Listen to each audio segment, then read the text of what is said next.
কলেজে পড়িতে যায় গো সাধাহান নোংরা পোশাক উড়িয়া রে। আমার মতো ওই ছোট একটা ডিম পারবো দেখাই না। ঈদের আগের দিন জামাই যখন বউ নিয়ে শ্বশুরবাড়ি বেড়াতে যায়। কুড়িগ্রামের মানুষের পুরনো দিনের ঈদ। আজকের এই ভিডিওটা আপনাদের কাছে এতটাই গুরুত্বপূর্ণ হবে যে আপনাদের কাছে মনে হবে কুড়িগ্রামের মানুষ সেই 40 বছর আগে ফিরে গিয়েছে। গ্রামের মহিলারা এভাবেই ঈদের আগে তাদের পুরনো জামা কাপড় নদীর ঘাটে এনে কাচতে থাকে। এভাবেই আমরা দাদার কবর, নানার কবর ঘাস পরিষ্কার করে নতুন বেড়া দিয়ে দিতাম এবং ঈদের দিন সকালে অবশ্যই কবর জিয়ারত করতাম। দাদু তার নাতিনদের আনার জন্য ছুটে যেতেন নাতিন বাড়ি।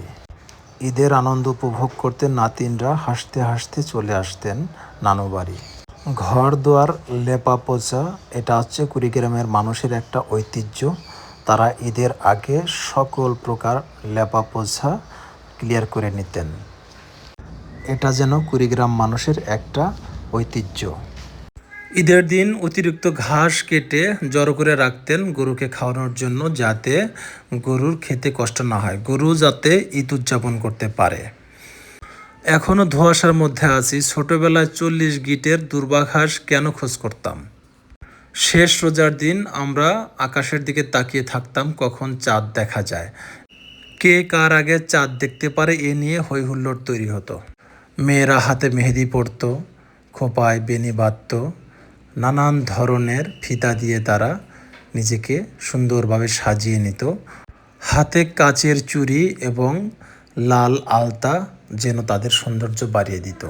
পরিবারের সদস্য কয়জন সেটা হিসাব করে আমরা ফেতরা দিতাম। রাতভর চলতো ঢেকিতে গুঁড়া কোটা, সেই গুঁড়ো দিয়ে বিভিন্ন ধরনের পিঠা তৈরি করা হতো এবং ঈদের আগের দিন রাত্রে কেউ সহজে ঘুমাতো না। সারা রাত চলতো পিঠা তৈরি করার আয়োজন। বিভিন্ন ধরনের পিঠা তৈরি করা হতো। সকালবেলা সবাইকে খুব সুন্দর করে যত্ন করে খাওয়াতো।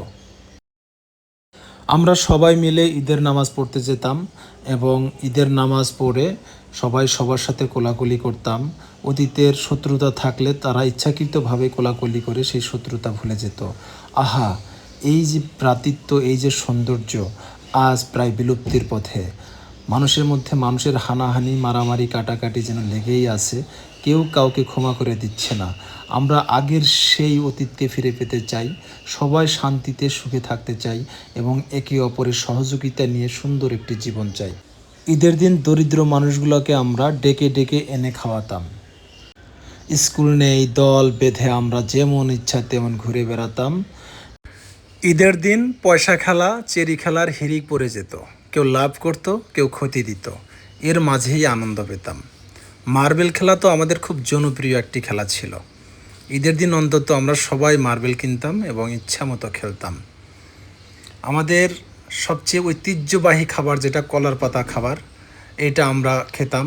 হয় ঈদের দিন কারো বিয়ে হতো অথবা অন্য কোনো অনুষ্ঠান হতো, কেউ কলা পাতা কাটার দায়িত্ব পেত।